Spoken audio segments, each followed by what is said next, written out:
I'm Andrew Brace, and I'd like to welcome you to the first in a series of Breeders Masterclasses, which are brought to you by Eukanuba and Dog World. In each session, a panel of experts will answer questions from the audience on a specific topic, the first of which is, what makes a world-class show dog? So let me introduce you to the four experts who will give their opinions for us today. From Sweden, we have Dr. Goran Bodegard.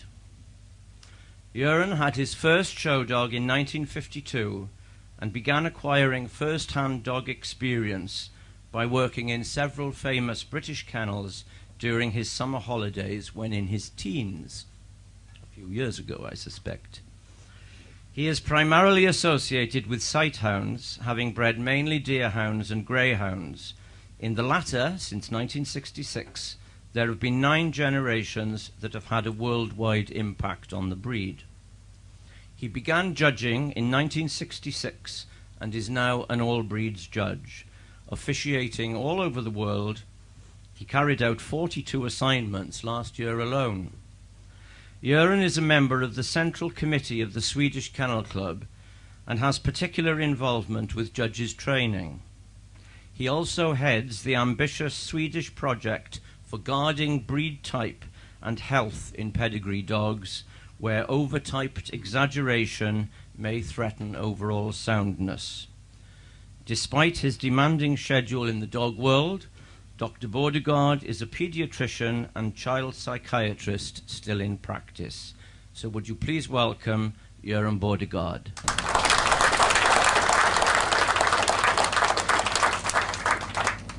Next, we have Liz Cartledge. Although Liz is also Swedish by birth, she's lived most of her adult life in the UK, following, like Dr. Bodegard, holiday jobs in famous British kennels, working at Dog World, and then marrying the late all-rounder judge, Joe Cartledge. Liz's involvement with dogs has centred around Norfolk Terriers, Pembroke Welsh Corgis and Lancashire Heelers, but she also played a significant part in the introduction to this country of both the Swedish Vallhund and Japanese Spitz. She's famous for her commitment to the Junior Handling Association, of course, which she has spearheaded for many years. Liz sits on the Kennel Club's Crufts and Judges subcommittees, and as one of the UK's most popular all-rounder judges, her many past appointments have included Best in Show at Crufts, as well as several prestigious shows overseas, such as Westminster and Sydney Royal. Liz runs a busy quarantine kennel and livestock shipping business. So, welcome, Liz.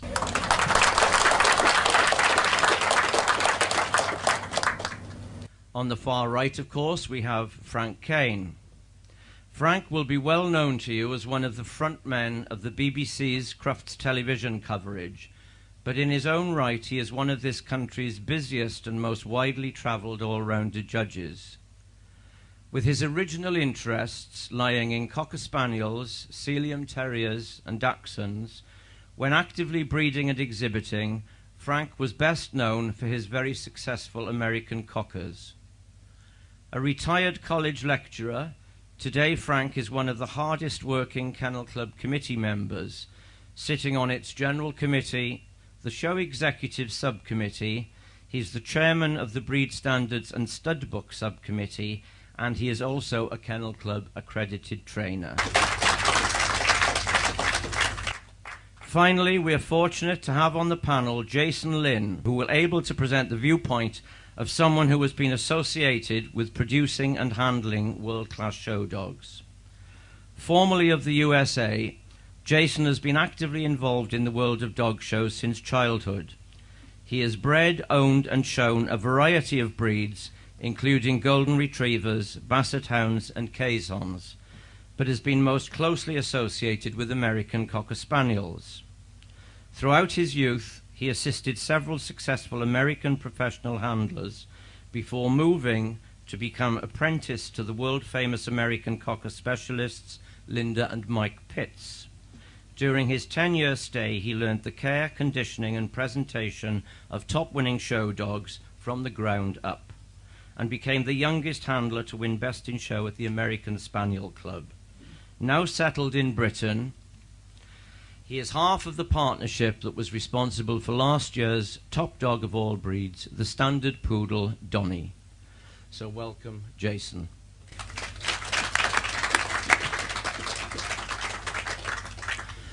Now, the first question I have for the panel is, when you judge, what is your first priority when you see a dog come into your ring? So obviously it has to be ladies first. Liz. Well, a class comes into the ring, I normally send them round, and then I hope that there's going to be one in that ring going round that's going to say something special to me. When I then get it on a one-to-one, when it's standing in front of me, well, the first thing, I guess, you look for type and balance. Thank you. Frank, what about you, when you first see that dog in the ring? I go for the shape of the breed. Is it the right shape for the breed, and is the shape held on the move? If it's the right shape, if it's held on the move, that's the first category for me. Göran. Well, the first thought I have is there any show dog in this class, or are there only dogs being shown at the dog show? Interesting point. And then, of course, I look at the outlines, the type and the balance, and hope for the best, just as Liz said. Is this going to satisfy my reason for being a dog judge? From the handling perspective, Jason, when you've got a dog there and it goes into me to judge for the first time, what are you hoping that judge is going to pick out in your dog that might be a little bit different? Well, I think as the dog enters the ring, there's that moment as the dog walks in that you hope, whether it's his carriage or the entrance that he makes, you hope it catches the judge's eye. And considering that you have such a short time, really, to make an impression, you hope that you can have the dog where he needs to be, looking the part when the judge turns around to make his initial glance at the lineup. So basically, from both sides of the coin, we're all talking about something that happens in seconds. A question from the audience. I believe Chris Beckson, you'd like to ask a question of the panel. How easy is it to identify a world-class show dog? Frank? Well, I think Jason used an interesting word, carriage. Carriage, there can be lots of very good dogs, but there's something in the carriage and deportment and presence of an extra world-class dog. So I think that, like, we can have dogs which are very good, but go along in a rather pedestrian manner. The others have that bit extra, which in their carriage, which just puts them ahead of the crowd. Göran? I fully agree to all this, but let's not forget the three basic things that even a world sort of beautiful, fabulous dog must fulfill the basic needs of the standard, the movements, and the mentality. And sometimes some of us are being seduced by the fact that dogs are just coming in and being stars, and we might sometimes forget the basics, which I think is very important we don't do, because dog shows have got a basic reason, and that is to assess the breeding from what you want from the standard. And the extra thing, the world-class thing, it's on top of that. Well, I think we may well talk a little bit more about that as we get further questions from the audience. Liz, what do you think of when you think of a world-class show dog, and how easy is it to spot? Well, we don't see that many. I mean, in your lifetime you may not see more than a dozen world-class dogs, but they should hit you as they come in for being a typical specimen, of course, but also to have that charisma that you look twice at it, not once, twice. And just to get a slightly different angle, Jason, as someone who's competed internationally up against other world-class dogs, when you're looking at your competition, what do you tend to see in those other dogs?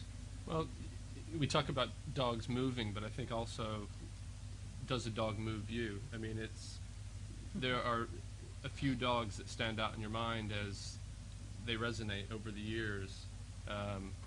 They cause an emotion when you see them go around the ring, when you see them standing, when you see them plant 4 feet and cock their head to one side and look the part of not only the breed standard and type, but they have that star quality that lasts and creates a memory that you can never forget. And there aren't many that do that, I suppose. But Goosebumps dogs. Yeah, definitely. Interesting points. I think our next question is going to come from Melanie Harwood. Yes, how can you nurture the relationship between an outstanding show dog and the handler? How can you nurture the relationship between an outstanding show dog and its handler? Well, I think probably first off we'll go to Jason on this as someone who's more recently been involved with cultivating great show dogs. How do you nurture that relationship? We try to keep our dogs as naturally as possible. As much freedom, as much exercise, as much free running. I mean, we take quite a few dogs out at a time to a local park or to the beach, and we might have 6 dogs with us of various breeds, and we turn them all off lead. And that interaction, that little bit of freedom, I think creates a bond that shines through in the ring, because really when you go in the ring, it's just a continuation of what you should be doing at home. And treating the dogs with that care and respect on a day-to-day basis, rather than maybe shoving them away, leaving them in the house and putting them in the car on the way to the show. And that's not enough. It needs to be something that's done on a daily basis. And really it's just about basic animal care. I've heard in the States a lot of people talking about what they call play training. Is this what you're talking about, basically? Yeah, I mean, it should. The whole experience should be fun. It shouldn't be about work. It should be, when you walk into the ring, it should be like taking the dog for a walk in the park, really. As many people do. Frank, when you were training show dogs and at the height of your success, what thoughts did you have about nurturing this relationship? Bonding and socialization, I think, are important. If you must get to know your dogs, and they must get to know you, and then you can see the relationship between handler and dog in the show ring. I think you can see the lack of relationship between handler and dog when the dogs are not well socialized, and that makes a huge difference. And I've seen professional handlers, no disrespect here, with big teams of dogs where you can see that the dog does not know the handler well, and that shows in the performance that they give. So I think one of the secrets is not having too many dogs, and so they all know you and can work with you. And I think that is a secret, and that shows in the performance in the ring. Liz, anything to add to that? Well, as a particularly mediocre handler myself, I greatly admire the people who have teamwork and who have that rapport with their dogs, and they're good handlers and they're great ones, and we have some excellent young handlers, and Melanie, who asked the question, is one of them. Goran. Yes, I just would like to add that we shouldn't forget that different breeds are different in being able to be nurtured into good show dogs, definitely. I'm thinking of some Asian breeds, for instance, which do not live with human beings the way we think in the Western world. It's very, very difficult to make such a top show dog, and it'll take 3, 4, 5 generations on our side of the old Iron Curtain to make them show dogs, I'm sure. Again, I think some of the questions that are lined up for later will actually probably explore these points a little bit further. How important is exercise and conditioning prior to a show? Let's kick off with Jason again, because this is one of, obviously, your specialist subjects. Well, it's really the most important, and again, as Goran said, that varies from breed to breed. A working dog would need to be shown in different condition maybe than a toy breed like a Chihuahua, but the show ring is actually, the time that you actually spend in the ring is probably the smallest part of what it takes to have show dogs. The rest goes on, every morning when you wake up. during the day, when you're giving the dog a bath during the week in readiness for the show.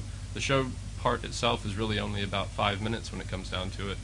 But if you don't do that homework ahead of time, if you're not prepared when you go in the ring, it shows. And when you have 2 minutes to impress a judge, if you're walking into the ring with a dog who's not in good muscle tone, in good body, and is able to use itself because it's fit and healthy, you're walking into the ring at a disadvantage straight from the beginning. So you do yourself a disservice if you don't put the work in during the week at home. And from the judge's perspective, Frank? I think you can. Okay, our question asked prior to a show. Well, why just prior to a show? I think dogs should be well conditioned and fit and healthy at all times. And I do think that exercise and walking dogs is one of the greatest pleasures in owning dogs. And I don't think people always appreciate the pleasure in walking dogs, which is very good for them both psychologically and physically. So, and you can see often when you're going over a dog that it's well bound, it's got good muscles, good skin tone. All of those things put the icing on the cake, but they are fundamental for movement as well. Movement and showmanship all come through good husbandry. I judged Labradors today, and there were many that I think hadn't been walked or exercised. I mean, a fit dog coming into the ring is what you're looking for in whatever breed, and not fat and lazy. Of course, they must be exercised and conditioned properly. It's a big consideration. Yeah. Yes, it's basically unnatural to us, but we have all been in this situation where this world-class dog comes into the ring, and when it comes to your hands, it's all marshmallows and whatever. And that is a very frustrating thing. And most of us wouldn't dream of letting that dog go on, because, as we pointed out, the condition is a reflection on how the dog is living. Sure. Changing the direction slightly, we've got a very interesting question here, which Trudy Short has come up with for us. Trudy can put our experts on the spot. I think we touched on this earlier. So, do you judge just to the breed standard, or do you take into consideration other factors such as star quality and showmanship? Euram. Oh yes, of course we do. I mean, if we spend most of our time, free time, covering the world and judging dogs, there has to be a reason for that. We are not going around to just sort of eliminate bad ones. We are looking for something all the time. And we have to judge according to the standard, of course, and star quality alone is not enough. But of course, you cannot know 450 breeds like we have in the FCI as well. So sometimes you are being seduced by the star quality, and you get criticized for not having spotted that detail and that deal in the standard, which you should do. Basically, we should always judge according to the standard. So, Liz, are you frequently seduced by star quality, or is it just the breed standard that you judge to? I'd take a bit of seducing. Well, the standard is our guide, and we all read it before we judge. But of course, there are other matters that come into it. The dog's got to be on form. It's no good being a wonderful specimen that fits the standard if it's not in the right body weight, if it's not showing, if it's not moving. It's got to have presence and style and all of those things. There's a lot of little things that make a good one. Frank. The breed standard first. It's that is of paramount importance. If you're lucky enough to get two wonderful dogs which are very close and very equal to each other, then that's when performance on the day, judging on the day, comes in. But the first thing is which is closest to the breed standard, and then if you've got two equal, then the star quality and presence and carriage will finish it off for me. If I can just sort of reword Trudy's question ever so slightly for Jason, and get him to comment not on the judges, from the judge's angle, but from the handler's angle. When you're preparing then a dog for stardom, and you're looking at that dog, how much of it is nuts and bolts of breed standard, and how much of it is that X factor? Well, certainly the X factor plays its role. I mean, it's not to say, as people have said before, I mean, there is a breed standard that you're judging to. There are considerations about type and soundness and correctness, but certainly, you know, we'll have a new puppy arrive in the kennel and we put him on the lead for the first time, and you can feel it down the lead. You can feel something exciting about this dog, and occasionally it's not because he's the most correct. I mean, that he may be lacking in certain areas where maybe a breed purist would fault him on, but you know, we know that we can sort of market this dog almost to a broader audience who maybe won't clue in on some of the more minute details of the breed, and certainly his star quality will help him be a successful dog. Just out of interest, and nothing to do with Trudy's question, but at what age do you feel you can spot that magical X factor? We've had puppies that we look at in the run as babies and think, you know, this particular puppy never gallops with the others. She's always trotting. She has a natural rhythm to her that the others don't seem to have.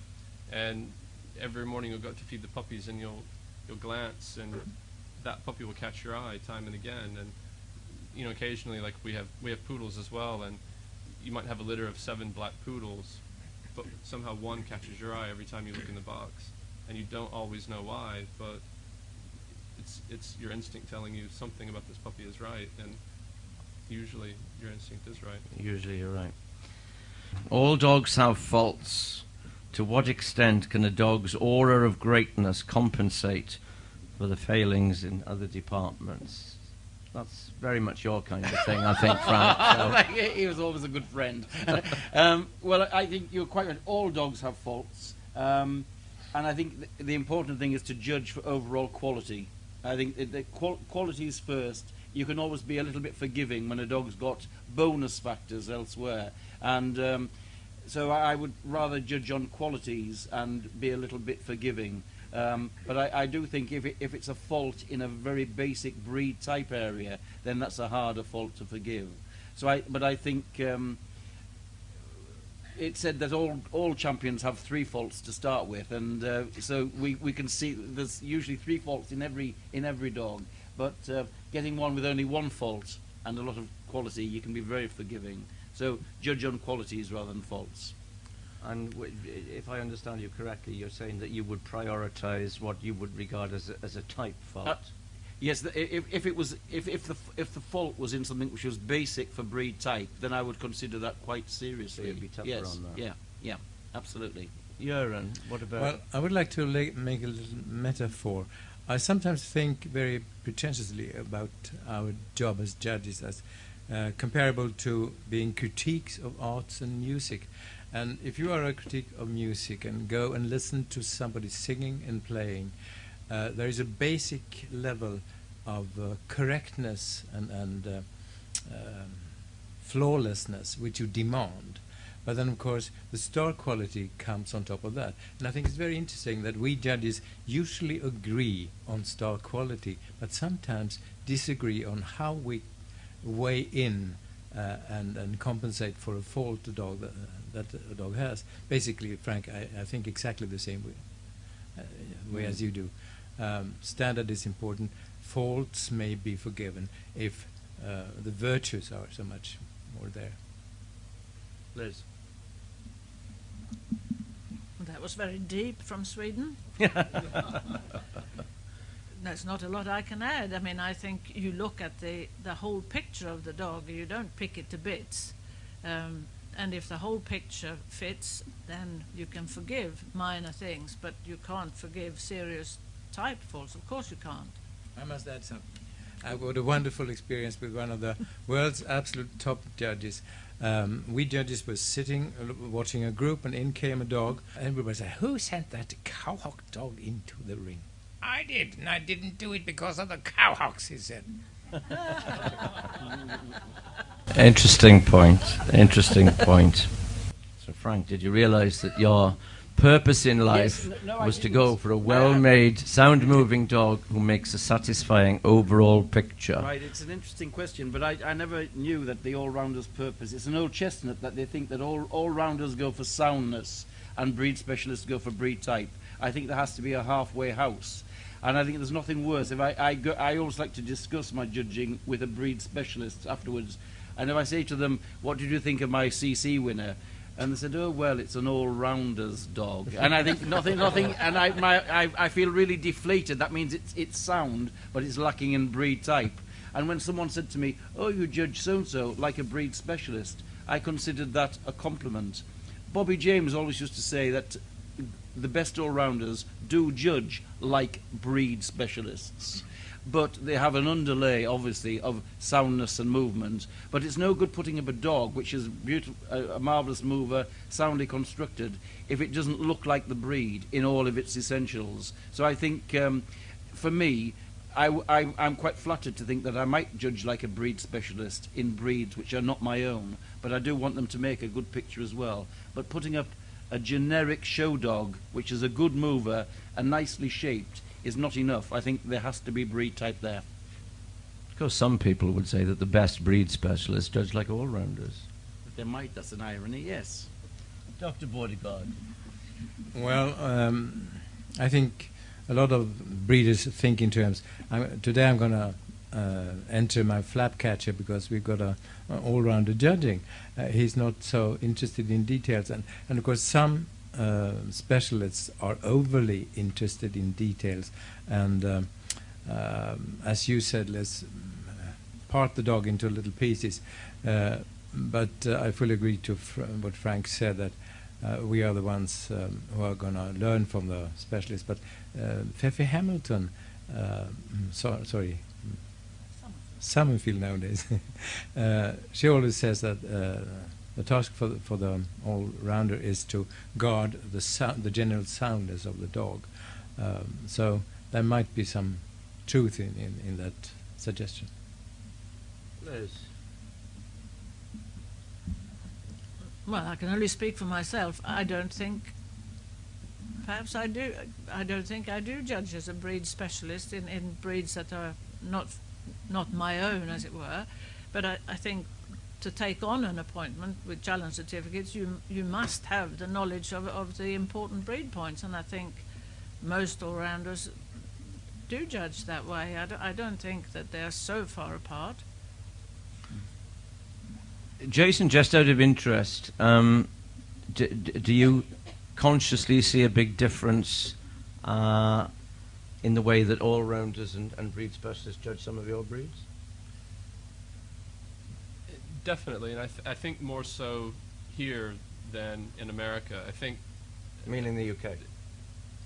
When you yes, say here, yes, you're talking about more UK. so here in Okay. the UK than in America. I think. I mean, certainly the same issue takes place in America as well, where you have breed specialists who might take into the ring with them sort of baggage, like they know the pedigrees of the dogs that they're judging. They might have biases against certain things, and those things play into their decisions, I think, sometimes as well.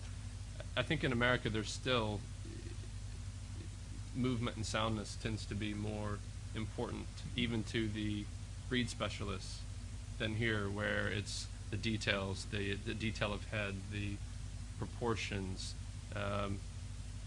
certain intricacies in the breed that don't necessarily relate to their movement or overall soundness is the case. Interesting point. Well, you've mentioned differences between countries, and I think Bill Short's got a question that is going to take that a little bit further. Chairman and panel, as much travelled international judges, you experience many different types. How do you deal with this particular problem you have in judging dogs? So, as international and much travelled judges, how do you deal with differences in type that you might experience in different countries? Let's start at this end. Göran. I think it's a wonderful opportunity to understand that there are many interpretations of the standard, and sometimes when you go far away you realize, oh, this is the way it can be interpreted too. And I have marvelous experience myself. I showed a greyhound under an American judge, and he wrote in the written critique, which we have to provide the dogs in Sweden, doesn't look the way I'm used to, best of breed, best in group, meaning that he had learned something. And you have to be open and rather, open to the rights of varieties. And sometimes I think breed specialists in some countries do not accept more than those very specific ideas of the time. Liz, I mean, just as an example, when you came to the UK and sort of settled here first, did you have any? Yes. Did you have any kind of culture shock, type-wise, or were you too young to really sort of? Well, I was hoping you'd say that. Yes. Well, I was 22 and I didn't know much about the world at all, and that's a fact. I think as we travel around, of course, I read the English standard, I read what's applicable in another country, but I'm also a simple soul. I find it difficult to change tack, and I don't think perhaps in the breeds I judge that they are so vastly different. Smaller things that you adjust to, but nothing too dramatic. Graham Hill has a question for us. Yes, can I ask the panel how important they think grooming and presentation is to the show dog, and also do they think many deserving dogs get overlooked because of poor presentation and even poor handling? Frank. The grooming and presentation is the icing on the cake. Obviously, a good specimen of the breed, well presented, is going to have the edge over a good specimen of the breed which is not well presented. But I think, this is where we get, Euron talked about just going for star quality and showmanship, and you might think that presentation and trimming are that part of it. But interestingly, I think a good dog will always come through and will be recognized by judges. And I think any handler, once they see what's required in the show ring, will soon get their act together to do justice to their dog. But I think that judges do, if it was a case of preferring a well-presented mediocre dog over a good dog, ill-presented, I think most judges would, well, I speak for myself, would opt for the good dog which needed some help in presentation. So you wouldn't be influenced by whether or not the fact that dog was now going to be sent into a group? Well, really, we are judging for best of breed, not the best dog to go in the Sorry, group. I'm playing devil's advocate. Yes, Frank. I know you are, but I think our first task is to find the best specimen of the breed, not the best one to send forward to the group. As was pointed out to me many years ago by someone, look at the wording on the card. It does say best of breed, not best bet for the group. Something that we should all remind ourselves of, possibly from time to time. Liz, your thoughts on Nothing I can add Graham's to what Frank said. question? Göran. Yeah. Well, I just want to point out the fact that we are judging dogs, Frank, on two levels. The most important is the breed level. And then, of course, a lot of us are going to excuse some very sort of poorly presented, lovely, beautiful, wonderful dogs at that level. But we are going to be a little embarrassed to send that one into the group. So if you got a better bitch, then you might send her, in spite of the fact that the dog is a better specimen of that representative of that breed. As I said, we judge on two levels. Breed, that's very serious. The other level, that is a lot of star quality and presentation. You wouldn't give the best sort of representative of that particular breed best in group if it was very poorly presented. But we're not talking about group judging, we're talking about breed judging. The breed judging has to come first, and for me, you're trying to find the best specimen of the breed, not the one with glitz and presentation, but the best specimen of the breed. That has to come first. No, that's true, Frank, but we are talking about the things we do. That is the basic breed judging. But the main topic of this discussion is the glorious, world-famous dog. And that one is on the next level. We should consider those two levels. I think. And I know that Frank is an avid tennis fan, and this is not about to turn into centre court at Wimbledon with you two hammering it out. Thank you very much. Something that occurred to me was, as judges, does it bother you, or do you get surprised at the number of dogs that you judge that are beautifully, superficially groomed, and when you get your hands on them, there seems to be a distinct lack of conditioning, muscle tone, and hardness? Does that happen very often? Certainly muscle tone. I think obviously we find dogs with cotters. I've had a few today of coated breeds which are matted between the front legs. Their top surface well groomed, but underneath. But more frequently you find dogs with no muscle on the inner thighs and on the hindquarters, and that is a symptom of not being socialised and exercised. Göran, do you find many dogs that you feel? Well, not many, but superficially many groomed but not enough to conditioned? become frustrated, and I sometimes hinder myself to fix my opinion too early, to get seduced by something very beautiful until I've been able to spot those things. Is this dog in a good condition or not? Because just a beautiful outline and nothing underneath is definitely not enough on the breed level. Liz? Yeah, it's just very, very disappointing if you see one that you think, oh, wow, that's the one in this class, and when you get to it, I don't know about Marshmallow, but yes, just lacking in that. But I think that also, Labradors, I thought I had many that were fat, plain fat, and other breeds like Boxers, you see very few poorly conditioned ones. I think it does depend on the breed very much. And obviously the husbandry. Of course, yes. Could I say something? Just a Go little. on. Yes. Just one more on this one. Yes. These Swedes. I think that very good professional handlers, they understand when their dogs are not in good condition.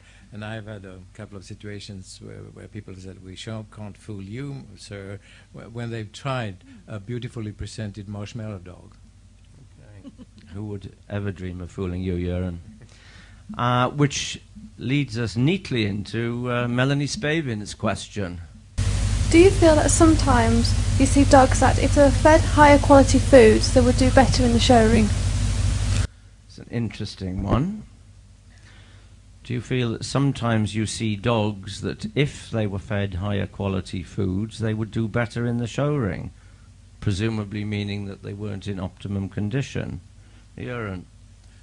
Well, I started my dog life in England where, with the little old ladies, never used any extras or anything, natural meat and Sprat's biscuits, and had a Jersey cow down somewhere in the garden to provide all the extras. I think life has become much simpler with a good, substantial food that is available to dog people nowadays than before, and definitely you can get the opinion sometimes that this is not a dog that is thriving in all respects. Well, I worked for an old lady too, and it was biscuit meal and cutting up horrible tripe, and they looked very fit on that, but we've moved on from that, and I think good feeding does make a difference. Of course it does. Many good foods are available now. Some suit some breeds and some dogs, and you have to do it by trial and error. But I think, of course, it makes a difference to the end product. And Frank, do you find dogs that you feel if they were better nourished, they would probably do better in the ring? Well, I don't go around guessing which food a dog is fed on. So that's the first thing. But That wasn't actually the question. No, but I do think that good feeding is part of the husbandry, which comes with exercise, socialization, and good feeding are the three essentials to make a dog look fit, both in mind and body.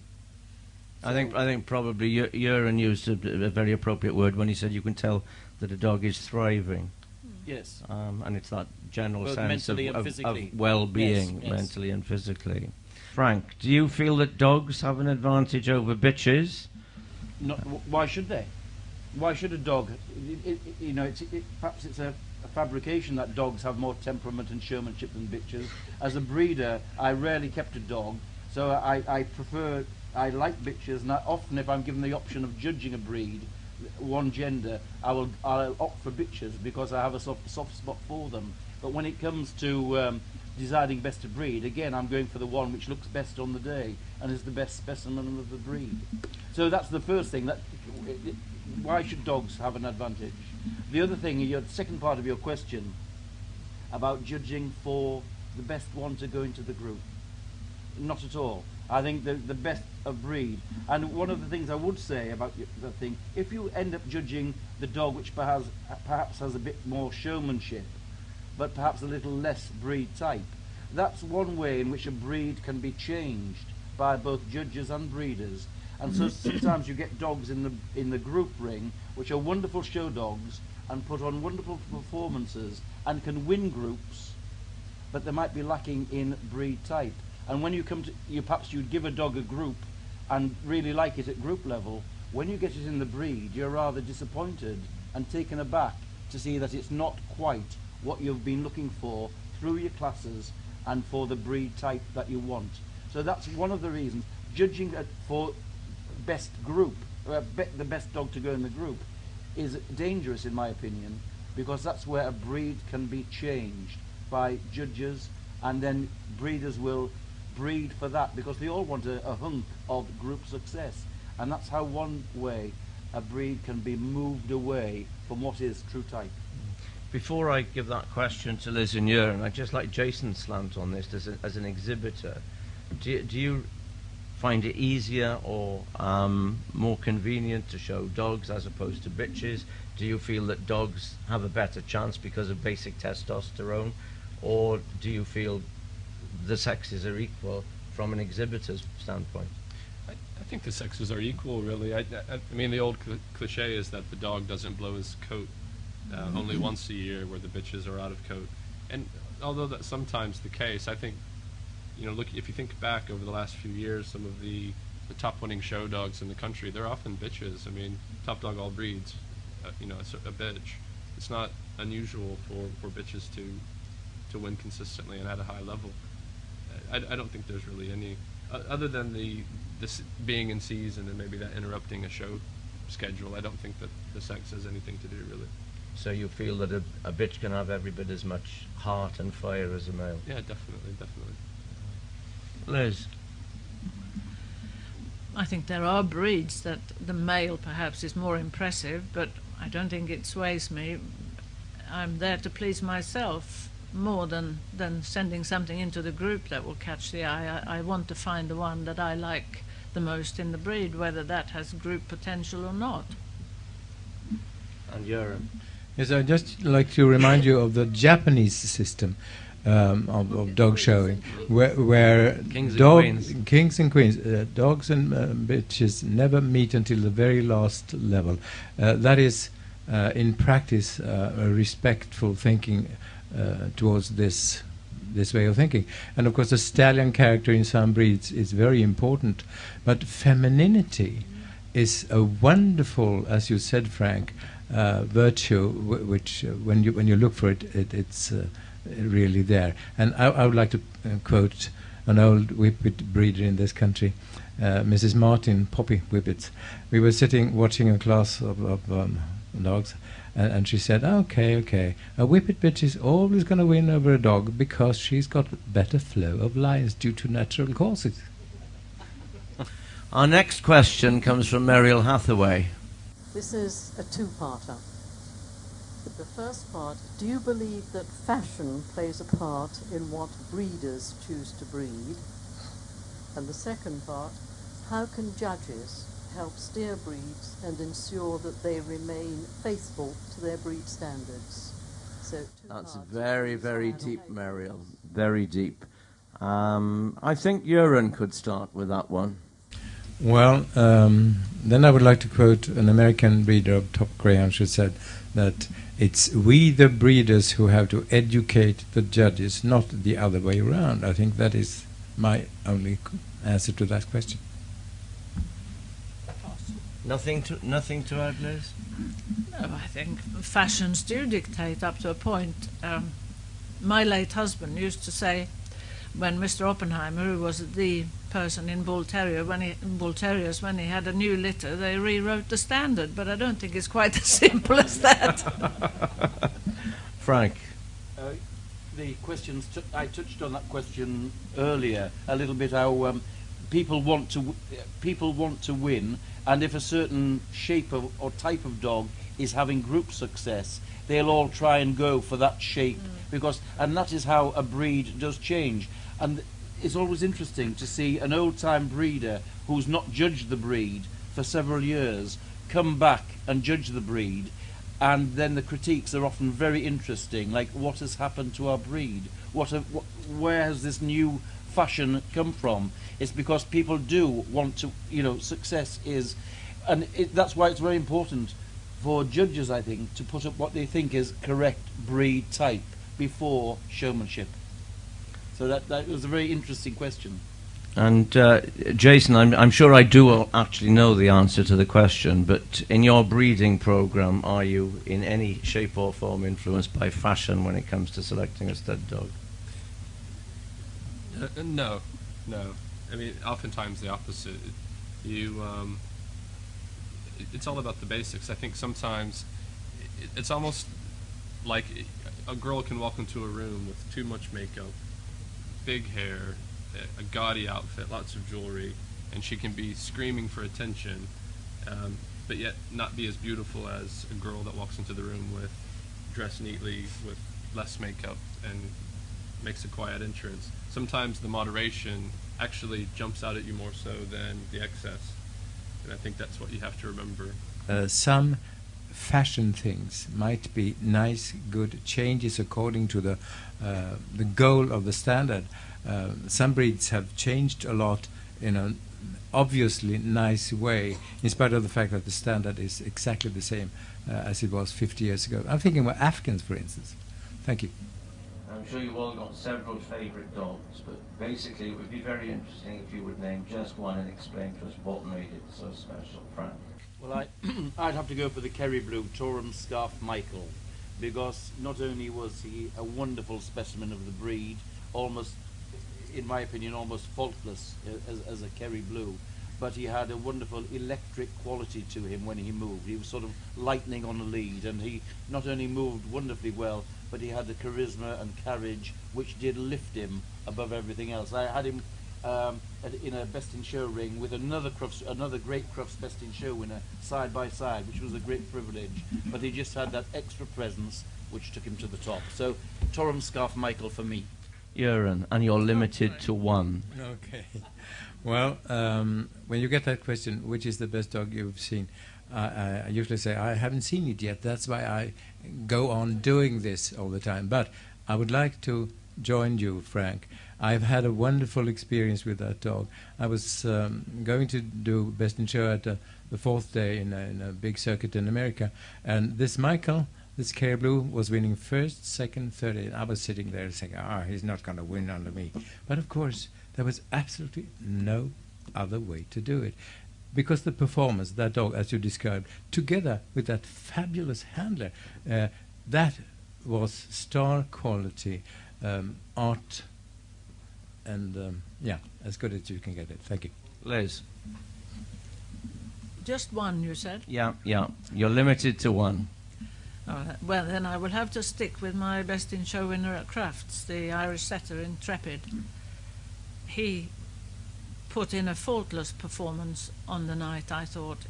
A beautiful dog, beautifully conditioned, very sound, very handsome, and at the end of the day, 2 hours after we had finished, he was still standing there wagging his tail for the photographers.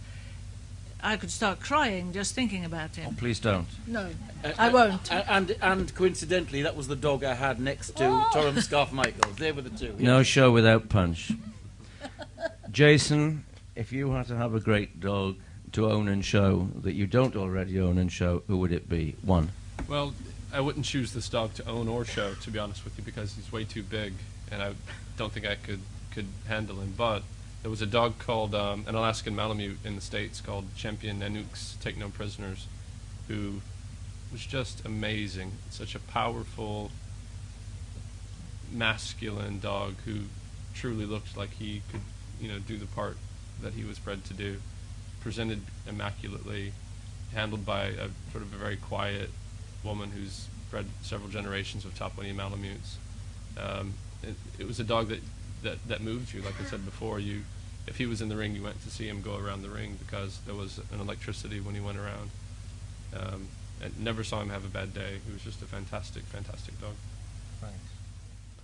Well, ladies and gentlemen, that pretty much brings us to the end of this session. I'm sure that you'll agree that we've had some very interesting opinions expressed during the session, and I hope, if nothing else, that we've given you a little encouragement to go out there and breed that next world-class show dog. Thank you for attending.